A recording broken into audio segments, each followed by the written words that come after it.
So happy to have you all. Thank you for coming. I'm Milo Marshall. I am the issue organizer for K-12 education with the Collaborative for Community Engagement.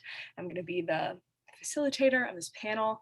And today we're talking about the impact of COVID-19 on education. It's, of course, something that the questions are going to persist for probably so many years about the impact of this time, but we have some incredible panelists here today to talk about their experiences so far. So I'm hoping we could just go around and do quick introductions on, and I think everyone is showing up in the same order, so hopefully we can just go left to right. That's a benefit of the spotlighting. Just quick introductions with your name, your pronouns if you're comfortable, and then your position or work right now related to K-12 education. Eric, want to start us off? Yeah, hi, thank you for having me. My name is Eric Dallesasse. My pronouns are he, him, his.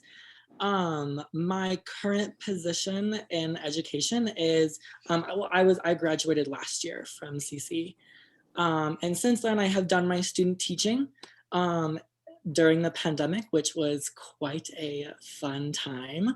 And right now I'm actually a substitute teacher. So I'm kind of seeing different classrooms and how those are impacted by COVID. Yeah, so I plan on being a full-time teacher in the fall. Hello, everybody. I'm Anna Sofia, and also thank you, Laila, for inviting me to this conversation. I work for the CCE as a Bonner Fellow, and I have been partnering with Mitchell High School with Amy Sanchez on ESL tutoring mainly and support. And so I think this year also my experience has been mostly online interacting with students. Hi, I'm Regina Walter. I'm the Executive Director of Educating Children of Color. And I don't have much direct interaction with youth. We put on the Educating Children of Color Summit, which happened January 16th. We have the Leadership Academy, which is taking place all year, and free SAT prep classes that Colorado College is helping to facilitate.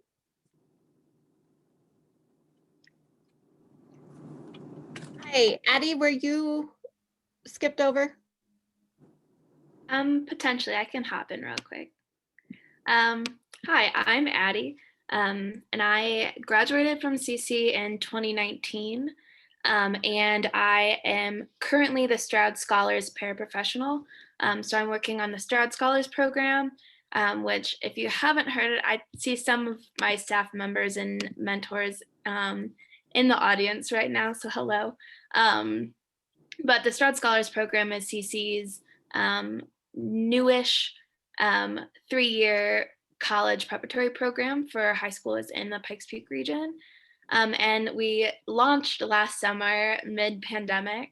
And so we are continuing our work and recruiting our next group for next year. And then I can go into more of it later, but yeah, glad to be here. I'm Tina Valtierra. I use she, her, hers pronouns. I'm currently a faculty member in the education department at Colorado College. Prior to that, I spent 10 years in the K-12 classroom and then another 5 or so as an educational consultant around the nation in areas of literacy, and also directed a alternative teacher licensure program that supported folks all across the state of Colorado. And Amy, I'm super excited to see you because I was just meeting with Corey and Lindsay this week and they spoke very highly of you. So your turn. Thank you, Tina. I really appreciate that. My name is Amy Sanchez-Martinez. I'm assistant principal at Mitchell High School in Colorado Springs, District 11. Great. Thank you all again. You're all such busy and incredible people, so it means a lot to have you here. I'd love to just go into whoever wants to. You don't all have to answer every question, but just to hear, a little bit more detail about what all of your experiences have been since March. I know you're all, some working directly, some not, different experiences, but I'm sure all of your work has changed quite a bit. So anyone can just hop in.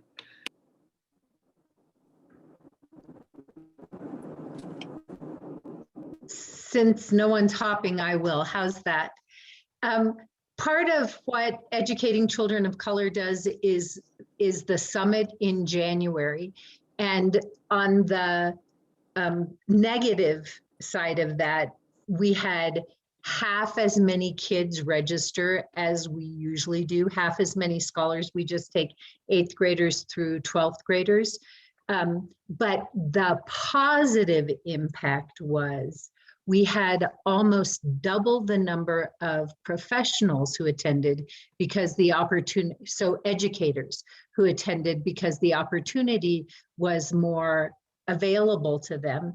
And so they all got to hear Tim Wise talk about white privilege, and they all got to hear about the adultification of Black girls. And so that was a positive outcome of being able to offer the summit virtually. I just wanted to jump in.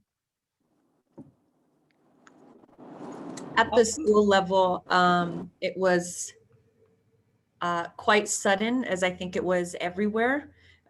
We were informed on a Thursday evening alongside the public, so we did not know. We had no prior knowledge. We learned right alongside our parents and our students that we would be going virtual within 2 school days. So it was a Thursday evening. Friday was our last day of school, and Monday we were virtual. And it was quite the undertaking because there was no system or process in our school district. We've had many conversations, and we had a long range plan to go one-to-one, which would mean 1 device per student in our school district, but that was a long range plan. So as Regina referred to, some of the positive byproducts out of this has been, we are one-to-one. We were forced to go one-to-one pretty quickly. And so that was something that came very fast. Our level of student engagement dropped dramatically over the spring, and it is still in the same place. We've had from first semester this fall, so fall 2020 into this spring semester now that we're in, spring 2021, we've had a slight increase in student engagement. Much of that from our school, though, has come from home visits. We've conducted a little bit over 100 home visits within the past month because we just want to go find our students and make sure that they're okay. Something else, 2 positive pieces of, 2 positive experiences that have come from that are, and I know we're going to talk about equity later, but this, some of our staff have been reluctant to conduct home visits. They love our students, they love our community, but going into the community causes some apprehension for some people. And now we get to see into their homes every day. And I think we get to understand a little bit more what people are living and also what some of our staff members are living too. And it just provides a little bit more of a sense of empathy with one another. We typically do not have a high amount of parent involvement within some of our different events, but I'd say something like parent-teacher conferences, we had triple the numbers that we usually do because parents didn't have to come into the building. And we've done everything to help them come in. We buy them dinner, we do lots of different things to get them to come in, and we just don't have that many. But now we did, it was almost overwhelming the amount of families who wanted to take part in conferences. So it's been difficult at times, and there's also been good byproducts of it. Yeah, I just wanted to kind of hop in right after you and speak a little bit about the K-12 experience as well. As I said, I did my student teaching. I was in an 8th grade classroom. If you can imagine getting 8th graders to be online, it was pretty difficult because a lot of the students, of course, don't have devices or they didn't have good enough internet access to be in school for 8 hours. So that just brought a lot of problems, like getting students into class just in general. And then asking them to get work done is just like such a second, it's not as important. We were figuring out as just understanding how they were as humans. So SES, social emotional learning, or yeah, SES has been incredibly important. Just highlighting, asking students how they're doing, because a lot of them like aren't doing well and they don't like online.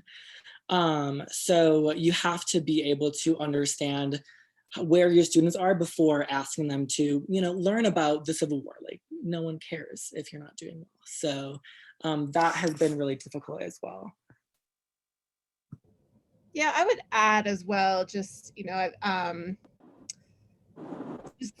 I think everyone, when you think about March, like we all were grieving, we were all traumatized, and we were asking our students and our teachers within, like Amy said, 2 days to learn something that many of them had never done before. And even, for myself as a parent, I have an elementary schooler, a middle schooler, and a high schooler, and seeing like the anxiety and trauma and just pure craziness that everyone was navigating at that point in time.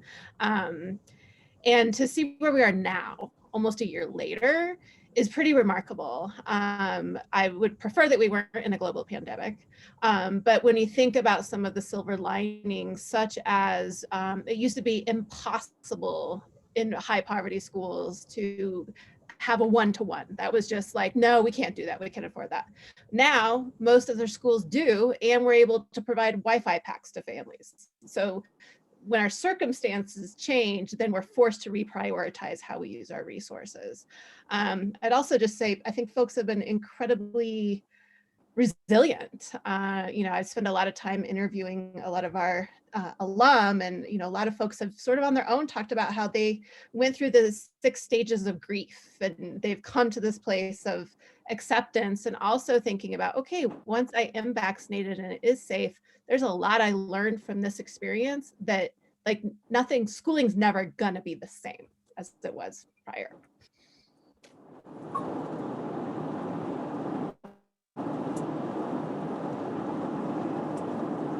My daughter is a middle school teacher at Panorama in School District 2, and so is her brand new husband. And their experience is that even with a one-on-one computer for every child, that they've 40% of their kids have never even checked in. So that is so disheartening. And part of the Leadership Academy, we're paying kids $12.50 to show up for the Leadership Academy. And we only had 50 of the 100 at our last event.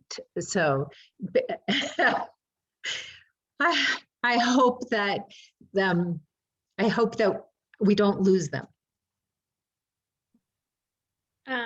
Yeah, just some more on like, I guess the programmatic side, because we're not directly in the high schools. We have a bunch of students in various high schools throughout the Pikes Peak region. But so I guess in March of last year is right when we were like selecting our first group of students. And then we were going into the summer, we have all our planning. We're going to have a 3-week residential program on campus and do all of these classes. And then everything went virtual. We have yet to hold an in-person gathering.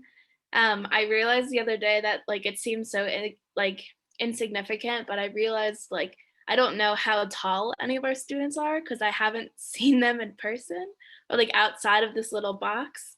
And so we had to like switch all of our like programming to virtual, figure out how to do sort of all of our communication online. And it was like sort of, I guess, positive and negative in the fact that it was the first year. Positive because we didn't have to like really change a lot of things or like introduce like our old students into something new. this was just the norm of like how it was. But then a negative is in that being the first year, we didn't have any experience of what the program looked like because it hadn't existed before. So we had all these plans and ideas of how things would work, but we didn't know like in actuality, like how it would actually come into play. And like some of that we can see how some of it works virtually, but I think also just a program that is like built around like community and like getting to know each other and like engaging throughout the schools is definitely something that would be a lot easier and more impactful if we were able to be in person. We're also like in the middle of wrapping up our recruitment section for next year, which was also a lot more difficult because last year we were able to go into schools and host sessions and do all of these different things. But this year was a lot more of just trying like email communication, phone call communication, and not being able to reach as many students. But we're hopeful for this summer, fingers crossed, once more vaccines happen, that we're able to bring everyone to campus this summer, but definitely trying to just still stay flexible and figure out, I guess, what we're doing.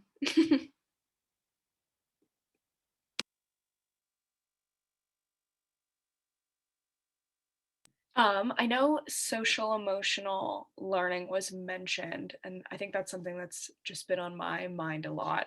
So I'm wondering for all of you and what you're in all your work. I know we're talking about home visits and also just making it a norm in the classroom to be checking in with students. With everything that's happened, what do you think of those methods will be carried forward, or whether other ways to encourage like that social emotional learning, and what have other challenges been with that? I know that's kind of a many part question. So we formed a new team this year, which is our freshman success team. And this was prior to the pandemic. But we've been able to function within the pandemic, and some of the data that the team has produced has been very interesting. So we use a specific approach to building healthy relationships with our students and with one another. And it happens in every classroom. Even when I lead meetings, when I'm with teams, we use the same approach everywhere. And we tried to modify and continue this approach in the virtual environment. We also engaged in, we had a core team attend a restorative practices training over the summer, and we started to implement some of those ideas and philosophies into the classroom. And so when we surveyed our staff and said, how do you guys think we're doing with social emotional learning? Everyone says, yeah, we're doing a great job. This is good. And then when we surveyed our ninth graders, they did not think it was good. They did not think it was good. It was very low. And so there's a disconnect between what we think connecting with one another in the virtual environment is and what our students think connecting with one another in the virtual environment is. And we need to bridge that. And we're still working on it. I would say that probably the social emotional challenges and loss of our young people is probably the biggest challenge of COVID right now. I just think about, most kids, let's be honest, they don't go to school to do because they wake up in the morning going, let's do algebra. They go to school to connect with people, right? Like education is really relational. And they, their development in this arena is being stunted. They, even, kids have been innovative. They've found ways to connect with one another. I know my kids are playing, virtual video games with friends all the time and things like that. And I'm really glad that they have that access point. But these are pivotal times in the development of young people. And I think when we are able to reunite with them, I'm hopeful that we're really mindful about the social emotional loss that has taken place, and more mindful about that than our test scores. Unfortunately, we work in a system where our test scores are going to be the pressure and the prioritization, but I would say that that's my biggest concern, is the social emotional development of young people.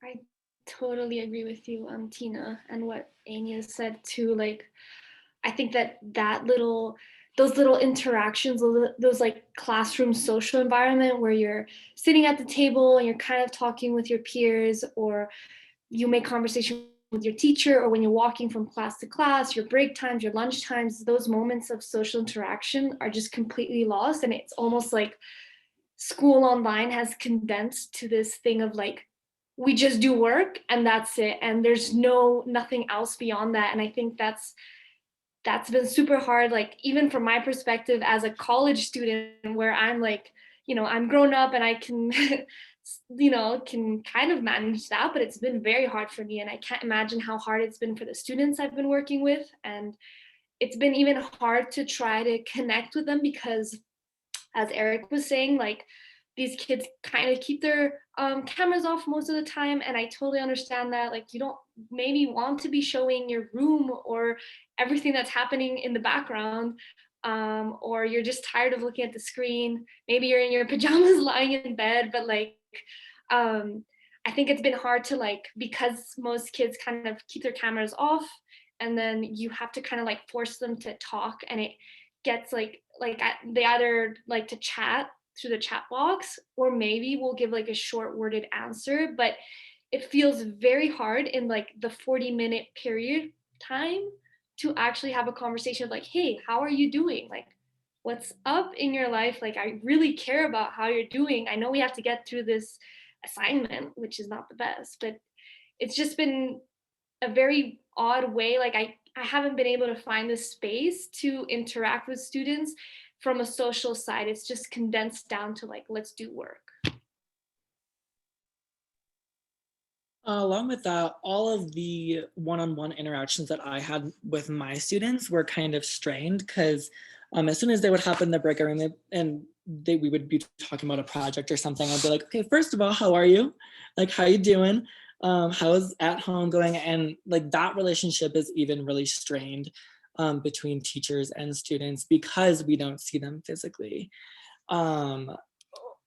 So building those relationships and having that physical distance has definitely pushed students away from education, and like channeling or like what we think is going to be good for their SEL is not always working. We're like, oh, maybe we can just put them in a breakout room and then they can just talk with their peers. And then you or whoever you are as the teacher, like hops in there and no one's talking. Good, but not always the best solution either. I guess sort of oh, sorry, Regina. That's all right. Go ahead, Laila. I was just gonna ask sort of a follow-up question to all of this, which is just, I do feel that there has been a shift in the education world away from like quantitative measures. And I'm just wondering if you all think this is kind of what will tip the scale and what that might look like when we come out of this.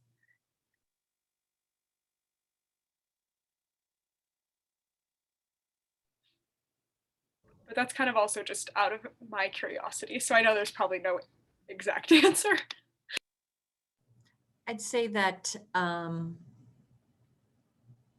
this has forced some change and reflection from every single one of us in any walk of life, I think. But in this case, in education, it's really forced us to think about what am I, for example, as an instructional leader, what am I expecting of my students? What is it that I really want to get from them? What do I want them to learn? And really, really dig in deep with that.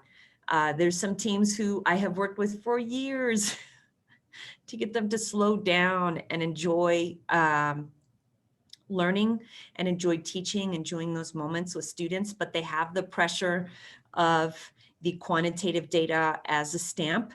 And that's, I do tell them it is natural. We're a public entity and public entities have to be measured no matter what. It's just part of where we're at. But that being said, when we did not have a school performance framework and SPF this past year, it did free up some people where they said, well, you know what, I am going to slow down. And when my students don't meet or master my expectations or the objective, I am going to circle back. And I am going to make sure that it's not just spiraled into a further lesson, but we're really going to dig in and we're going to re-engage with this work. So I think it has really forced a lot of us to reflect on that.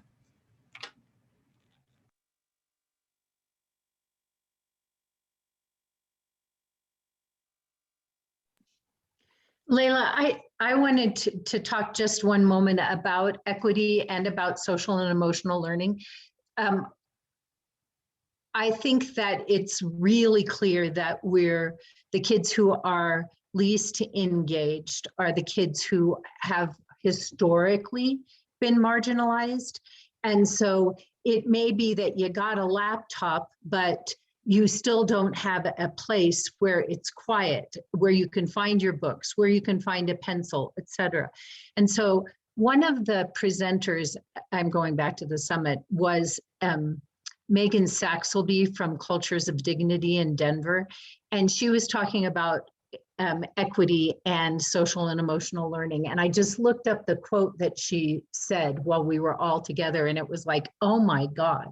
She said, social emotional learning that is not wrapped in anti-racism education is white supremacy wrapped in a hug. And so if we're not taking care of both issues, racism and social and emotional learning, we may be missing the boat altogether. Wow, thank you. That's an incredible quote, Regina. I saw a lot of nods, so if there's any responses out there, please hop in. I do. I've gotten myself into a pickle from time to time by asking about grading and grading policies, because I do believe that they are not equitable. I believe that in my heart of hearts.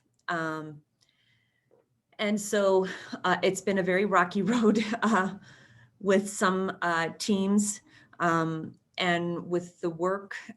We've engaged with work with the Network for College Success from the University of Chicago, and they've helped us to wrap our arms around that work. We're just barely getting started with it. I'm going to be hosting a book study on the text Grading for Equity, because it really helps to quantify and help someone see the inequity. It's there. It's not, I think the part that I've struggled with is that I know it's there, but I can't put my finger on it and say, this is it, this is where it's at. And people are, I'd say in many teaching preparation programs, most, I have not heard of any who does, but you do not learn how to implement a grading system. You learn how to do a rubric, how to create one. You learn how to evaluate student work using a rubric. You learn how to set up expectations for a lesson. But in regards to setting up your whole system, we don't know. I never knew. And so what I reverted back to, and what I see most of us revert back to, is we go back to what we were taught. Good, bad, or indifferent. That's what we go back to, is what we were taught ourselves. I mean, it's hard to tear ourselves away from that because that's the structure that we have, and many of us thrive on structure. And so this text is going to help us quantify and also put into some concrete settings how to make a grading system that is more equitable for our students. My hopes are that more students will re-engage with the work at that point. Yep, those are my hopes. It's so powerful, Amy. I would love if you could share with us, like, I don't know if this book study will happen, like if people can join as listeners or anything to learn more about this, because I'd really love to. And I think it brings up a really good question that I think many of us may have been questioning during the pandemic. And it's like, what are we wanting, as you said, our students to learn? Now, I think that question's being asked again and maybe needs to be rephrased.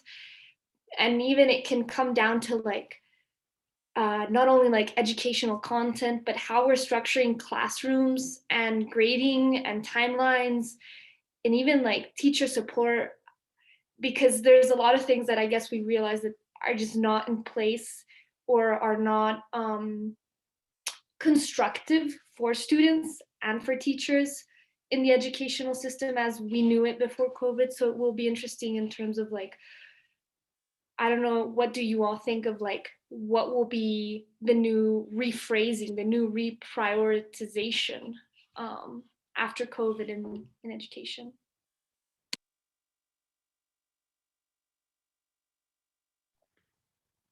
Amy, would you share the name of the book again? I'm Yes. going to type it down. Grading for Equity.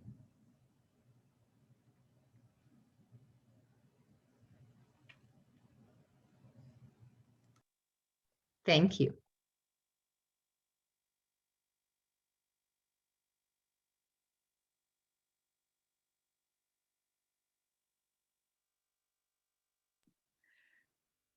So many questions going through my mind, but yeah, I mean, we're already heading towards it. We have been the whole time, but any other thoughts from you all just on how this pandemic has challenged us to face equity in education?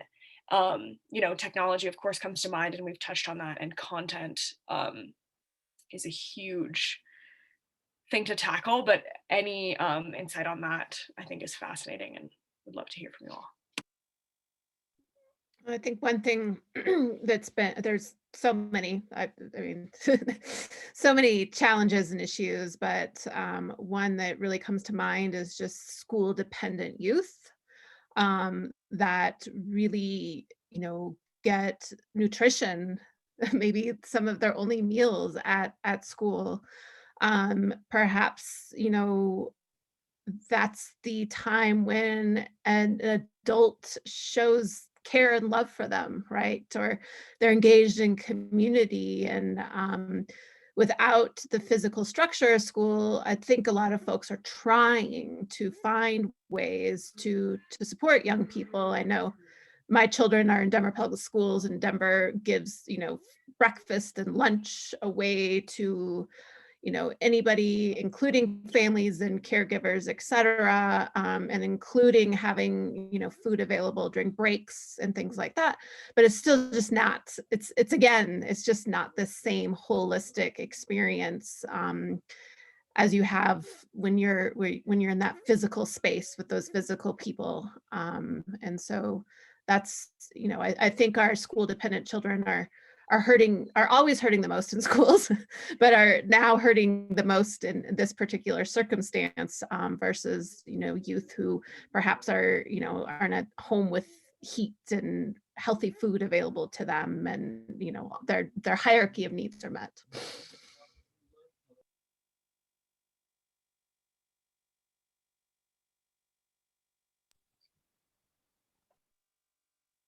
Tina, I agree with you 100%. I think you're right on the money in that for many times it provides a routine, structure, stability, healthy relationships for many of our students. And so not having that has been difficult for some. We have had some students, they're only supposed to be on site here 2 days a week. And some students managed to come 4 instead of 2. And I know this is being recorded. I know this is, I was told, no, don't do that. But I just think to myself, what's the right thing to do? I know what the rules are, but what's right? And I know what's right for some of those students is that they have to be here. They need to be here. And so I will permit them to be here. I will. And I will not be one of the people that says, nope, don't come, because those are the rules right now. And so I think those are some ways where we've had to make some very clear value judgments, judgment calls on our practice.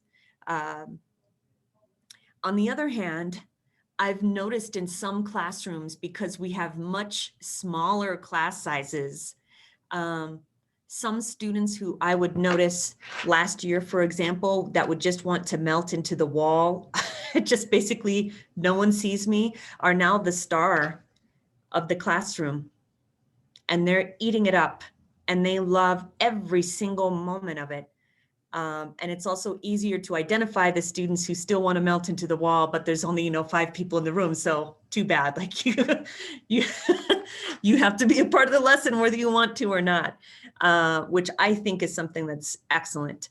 So at this point, I don't think I absolutely don't, I know we're not addressing all the inequities in society, but I do know that it has placed a more clear lens into homes of our students and our families, as well as I said before, as our staff.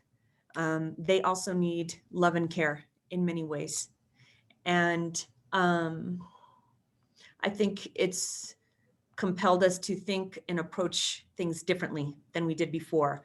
What we did 50 years ago worked 50 years ago in some ways, and not always, in some ways, and in many ways it does not work now. So I'm thinking about the fall and I'm thinking open house, for example, right? We just stand around staring at each other and joking around at open house because no one is there. It's just us. We need to go to someone's house and have open house, that direction outside. And we need to reframe how we're approaching things so it's more of a customer service orientation. I think that's vital.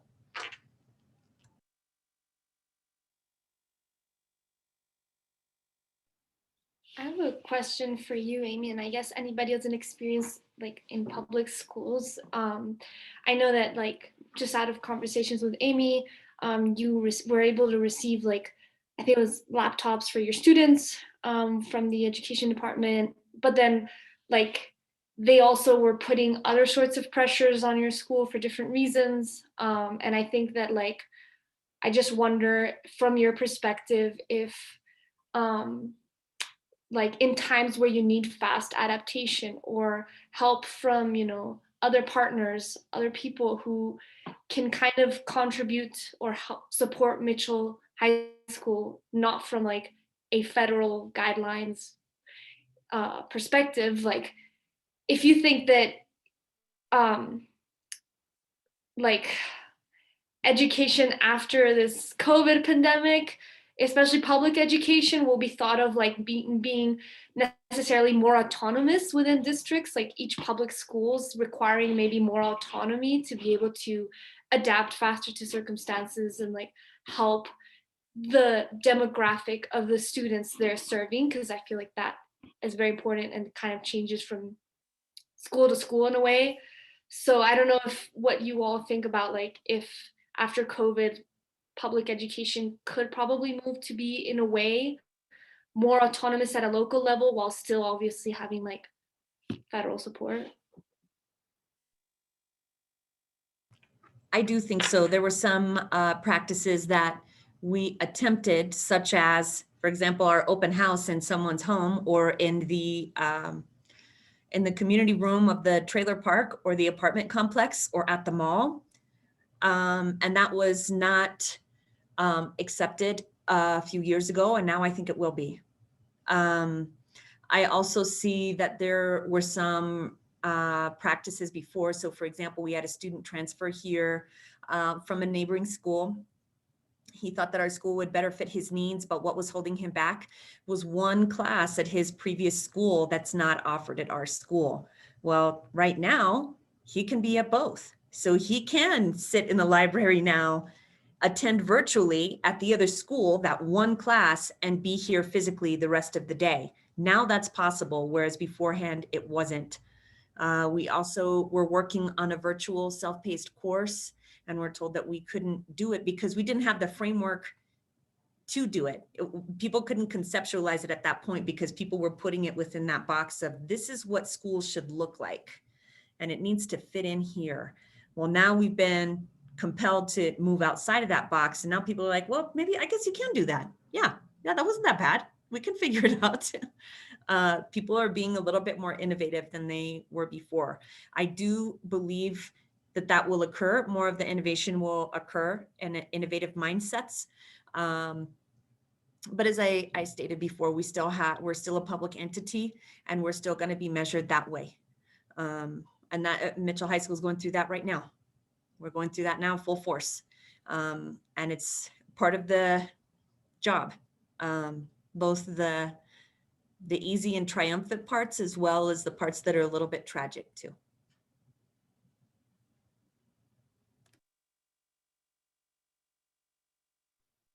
And I would hope that after the pandemic has kind of progressed a little bit, that like not only schools would have a little bit more autonomy, but students themselves would be recognized to have autonomy as well.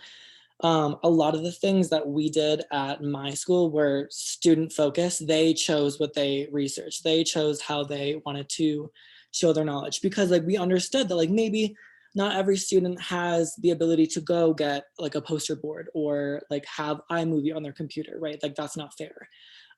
So I would really hope that students are able to kind of take control of their own education, kind of like I was just seeing in my school. But it is hard because not all schools are willing to move from a traditional model into kind of a model that we have at this school that I was at. But yeah, I think that would be fantastic if students could have that autonomy as well.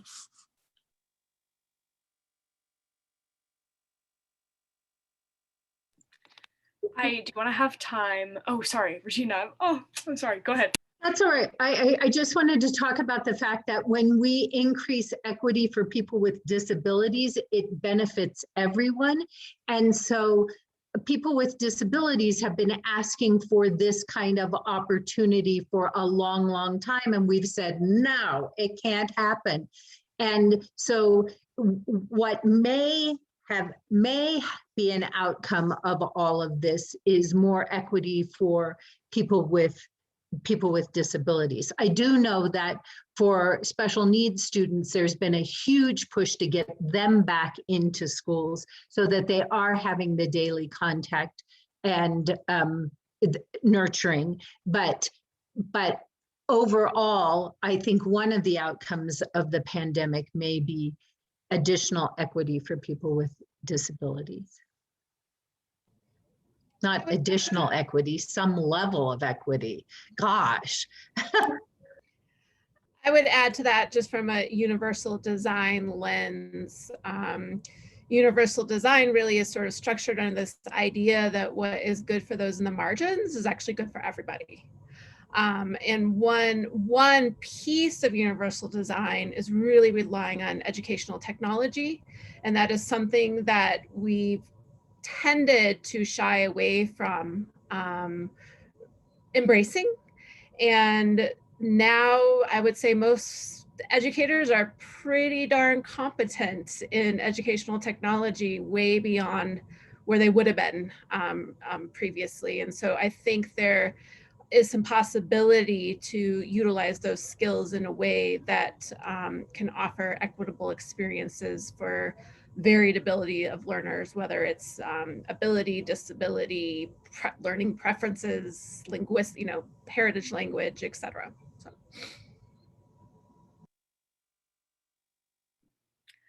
I just wanted to open it up for any questions from those of you who are watching. Yeah, it's just meant a lot to hear you all say. I just wanted to say personally, this has been obviously a time with so much grief and has been so challenging and full of a lot of overwhelm in terms of moving life onto being on a computer. But to know that we have all these silver linings that come out, I know that term was brought up, there can be a lot of growth out of all of this. So yeah. And oh yeah, also feel free to unmute either way.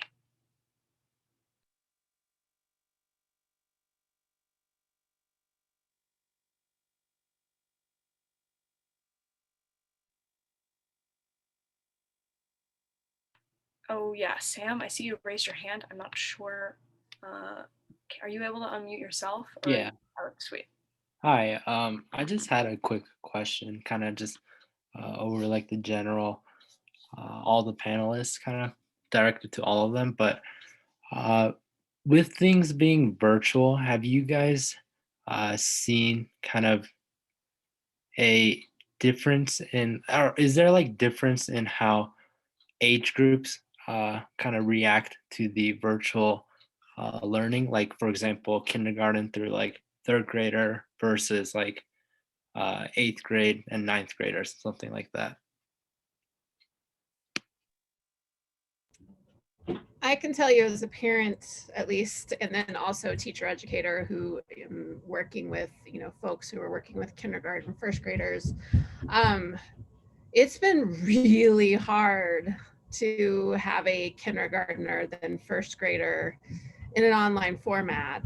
Folks have figured it out. I mean, kudos to the educators who have I can say that as a parent watching his peers as well, like he's learning stuff. Like he is learning, but it started off pretty rough, and it's definitely been another place where equity is a huge challenge, because at that age, children need somebody, a human, there to help them when their computer does something weird, or they can't follow along and the teacher's going too fast, or it's a full-time job essentially to sit with this particular child. So that creates another playing field of challenges.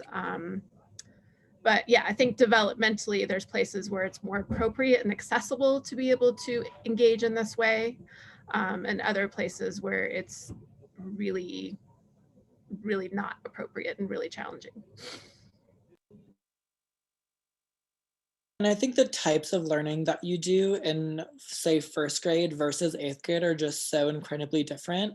And like you also have to kind of look behind the scenes, like what's happening with that first grader, what's happening with the eighth. Is the eighth grader taking care of the first grader at home with their online lessons and missing their class because of that?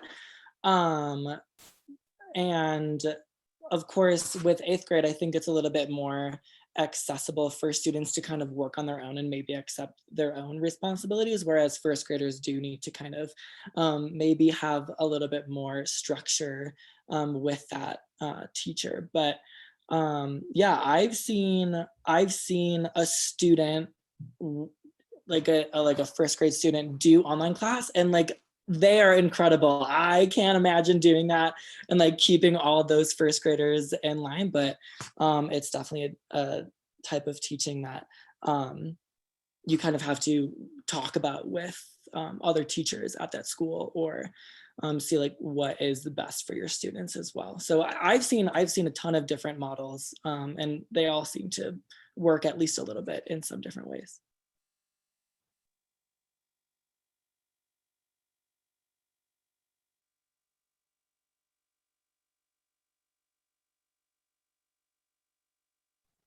Sam, as somebody who does a lot of work with teaching adults, the pandemic has been really difficult, because I did Diversity University, which is a week-long intensive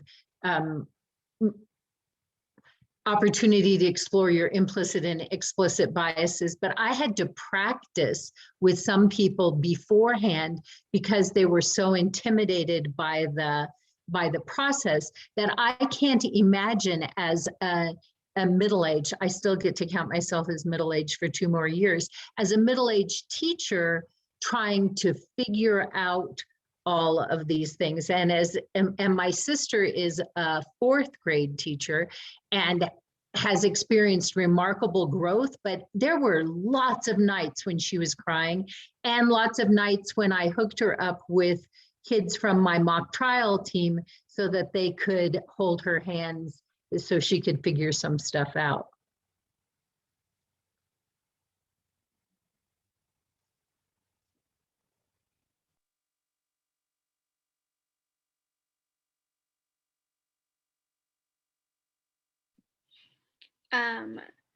Just like a quick thing to add, but like with the Stroud Scholars Program, we're only working with like one group of students. And so right now the students in the program, they're sophomores in high school. but they're still around like 15 to 16 years old. And so, but even like within just like the same age group, there's also like a huge disparity just like on like how students learn or how they engage. Even like with whether they're an extrovert or an introvert, like whether or not online engagement at all is for them, or if they're just completely blocked off online, but you meet them in person and they're a completely different character, different personality. And so like, yeah, I guess it's just sort of just all of these different factors all coming together. And even if this teacher has sort of figured out a way that seems to work, it's not going to work for everyone in the classroom because everyone works differently. And so I think now it's just trying to do like as best we can and trying to meet students where they are and meet students like what they need, and then try to figure out the rest of it.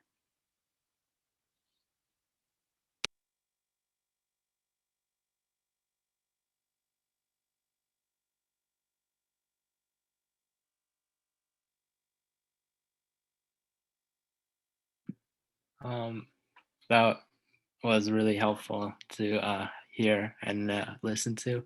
Kind of building on top of that, this is kind of more of my like kind of personal question I had, but and this builds off the previous question I had. But uh, recently, I've been kind of helping like younger students that I know like personally, just from like family friends. But I've been helping them with school stuff. But then recently I was kind of tasked with a first grader, and that was like a completely like new experience for me. So I was wondering if there are kind of specific models that you've seen kind of really help specifically first like second graders, and that I could like kind of implement into my kind of teaching them.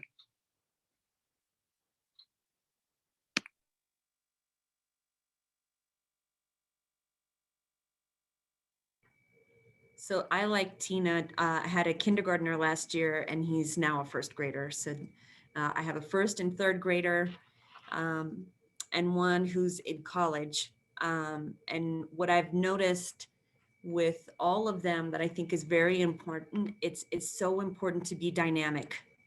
So important to be dynamic and really try and pull them in and engage them frequently with questions. You're going to want to scaffold your questions, Sam, so that you're starting with something that's accessible to your student and you want to build upon that success. So you're going to start with something that might be at the knowledge base and then go into application base. And then you're going to build up the questions from there. But it's got to be something that based upon your knowledge of the student, something that you think would interest them. And that's something that you think would pull them in. I love my son's first grade teacher with all my heart. And she has done one heck of a job being dynamic. You know, that's something that I think has been pretty fun out of this too, is that I can see what's going on in the classrooms now. And it does not take a special trip for the school for me to see if there's something that I'm kind of like, what's going on? I want to hear about this, or why is someone saying that? I poke my head in a little bit and see, and I see from her, you know, they had a story that they were reading and they were describing fish, and she had a fish hat on her head, and they had visuals of fish and they had a video of fish, and they're singing and they're all, you know, they're all moving around and they're hooting and hollering and doing all these kinds of things. And for me, at the very least, it brought everyone joy, including her. It connected them as a community, even in a different kind of way, but it pulled everyone into her. So that when she needed to get digging deep to that content, then she had them with her already. She had their attention, and I think that's important. And also, it's okay if maybe it only lasts for 10 or 15 minutes, because they're really young. And sometimes it doesn't even last that long. It's okay to have small chunks. Yeah, I'd say that's a big question, Sam, that you know, taking some classes in education could be a way to answer some of that. But another just, quick tip I would add is that in this particular forum, as educators, we are in folks' homes. So if you're thinking about a kindergartner or first grader, you are literally in their home. And so use that. Show me your dog. Show me your favorite stuffy. Go outside and measure the snow. Okay, let's have a talk about, go outside and find something outside that's important to you. Let's bring that and think about it from a scientific, space. And so using, and from an asset base, like using what you love about your home and your family as something that you're allowed to bring to the table. Oh, your mom's right there? Cool. Bring your mom on over, right? But using that as a catalyst to honor young people and what they love and experience, and use that to pull them into academic content. That was exactly what I was going to say. Just like using their context, like say you're doing a writing activity, you're like, okay, look to your left. What is that? Oh, it's a pillow. Talk about this pillow in like a writing assignment or something like that.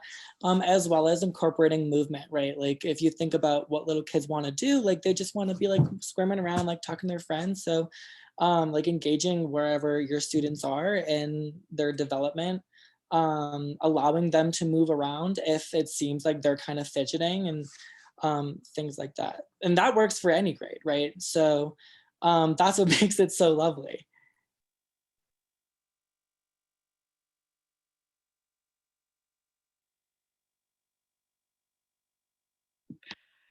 Well, I want to respect all your time because I know I said it would be an hour. We said it would be an hour. But I just wanted to thank you all so much. That was so uplifting and interesting and incredible. And I know if we all were to look back at March, where we are now would seem impossible. And it was people like you, educators, who all made this possible. And it is such a difficult and incredible job. So thank you. And yeah, I want to have a whole nother panel. I feel like we were kind of reflective and now we could go into a whole solutions-based kind of territory. But for today, we're going to keep it where it is. And thank you all so much for being here. And for anybody watching, feel free to email me, Laila Marshall, name on the Zoom, le_marshall@coloradocollege.edu with any questions. I'd be happy to connect anyone with any of you panelists as well. And I think that's all. So thank you. Have a great day. I'm really excited that two of my people who are currently on mock trial are here, and one of my former mockers is here. So that is so cool because you are all great teachers. Oh, yay. I'm SAT tutoring tonight. Oh, yay. Thank you, Laila. Starting up. Yeah, I'm so excited. All right, well, I'll see you all soon, wherever we meet again. Bye.